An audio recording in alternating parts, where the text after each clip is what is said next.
অভিযোগ উত্থাপন করেছে তার ব্যাপারে আমি কয়েকটা সুনির্দিষ্ট বিষয় আমি উল্লেখ করতে চাই। কাওয়ারকূপের মনিরঝিল এলাকায় সম্ভবত মনিরঝিল এলাকায় টাকা বিলি জামাতের প্রার্থীর পক্ষে টাকা বিলি করতে গিয়ে পুলিশ এবং আর্মিরা এখানে হামলা করেছে এবং তাদেরকে গ্রেপ্তার করেছে বলে আমরা গণমাধ্যমের মাধ্যমে ফেসবুকের মাধ্যমে অনলাইনের মাধ্যমে আমরা জানতে পেরেছিলাম।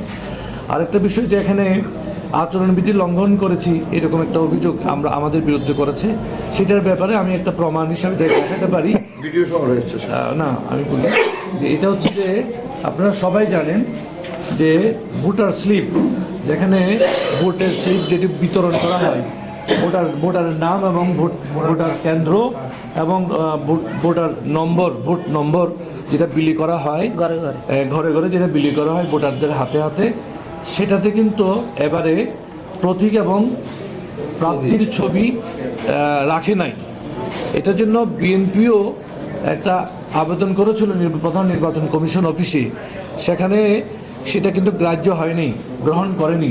সুতরাং আমরা তাদেরই আচরণবিধি অনুযায়ী আমরা ভোটার স্লিপ প্রণয়ন করেছি, প্রিন্ট করেছি এবং সেটা আমরা বিলি করেছি। কিন্তু আচরণবিধি লঙ্ঘন করার যে অভিযোগ, এটা হিসাবে আমি দেখাতে পারি যে শহীদুল আলম বাহাদুর আমাদের জামাতের প্রার্থী, তার পক্ষে যে ভোটার স্লিপ প্রিন্ট করা হয়েছে সেখানে প্রতীক এবং প্রার্থীর ছবি দেওয়া হয়েছে।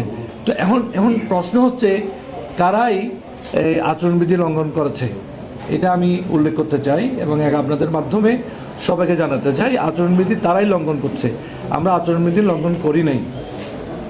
আর ভয়ভীতির আমরা বিভিন্ন জায়গা থেকে কালকে রাত্রে অসংখ্য টেলিফোন পেয়েছি আমাদের কর্মীদের কাছ থেকে, এবং বিশেষ করে মাইনরিটি যেগুলি আমাদের হিন্দু, বৌদ্ধ, সংখ্যালঘু সম্প্রদায়ের প্রতিনিধি এবং তাদের লোকজনের কাছ থেকে, ভোটারদের কাছ থেকে আমরা একটা পেয়েছি যে তাদের একটু ভয়ভীতি দেখানো হচ্ছে।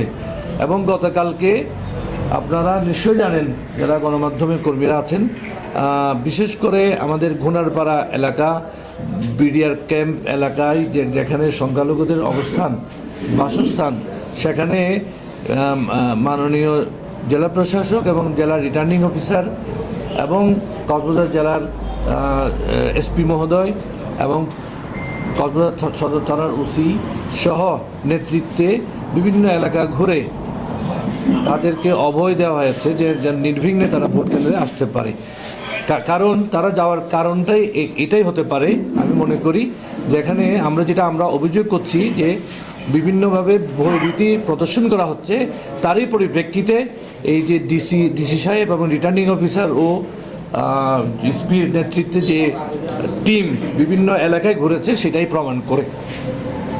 এটা হচ্ছে আমাদের আর আপাতত আমি মনে করি যে এখনও পর্যন্ত গত পরশু 9 ফেব্রুয়ারি ছিল প্রচারণার শেষ দিন, এবং এই যে দীর্ঘ সময় ধরে আমরা যে প্রচারণা চালিয়েছি, আমি মনে করেছি আমরা সবাই মনে করি, আমাদের পরিচালনা কমিটি এবং প্রার্থীর পক্ষে আমরা মনে করি যে কক্সবাজার সদর আসনে 3 আসনে আমরা দেখছি যে প্রশাসন নিরপেক্ষভাবে তাদের দায়িত্ব পালন করছে। আমরা বললেই তারা আমাদের কথা নিচ্ছে, রেসপন্স করছে। সুতরাং আমরা আপাতত এখনো পর্যন্ত সন্তুষ্ট পরিবেশ নিয়ে। তবে আগামীকাল কাল যে 12 ফেব্রুয়ারি অনেক কাঙ্ক্ষিত যে নির্বাচন অনুষ্ঠিত হতে যাচ্ছে, সেদিন আমরা আশঙ্কা করছি কেন্দ্রে কেন্দ্রে বিভিন্ন রকমের গোলযোগ সৃষ্টি হতে পারে। আমরা রিটার্নিং অফিসার, জেলা পুলিশের পুলিশ সুপার মহোদয় এবং আইনশৃঙ্খলা বাহিনীর কাছে বারংবার আমরা বলছি যে আমরা 12 তারিখ, বিশেষ করে 12 তারিখ বিভিন্ন কেন্দ্রে যেন তাদের তৎপরতা বৃদ্ধি করে এবং তৎপর থাকে, এই হচ্ছে আমাদের বক্তব্য। এবং আপনাদের মাধ্যমে আমরা আশা করি একটি সুন্দর সৌহার্দ্যপূর্ণ ভালো পরিবেশে যার ভোট নিজের ভোট নিজে দিতে আসবে, যাকে খুশি তাকে দিবে, এই ইয়েকে ধারণ করে আগামীকালকে ভোটটা অনুষ্ঠিত হবে।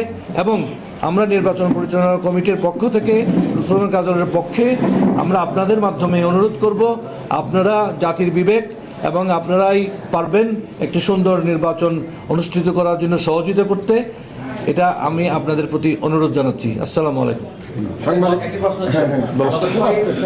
প্রশ্ন আরো একটু পরে করে বিসমিল্লাহ।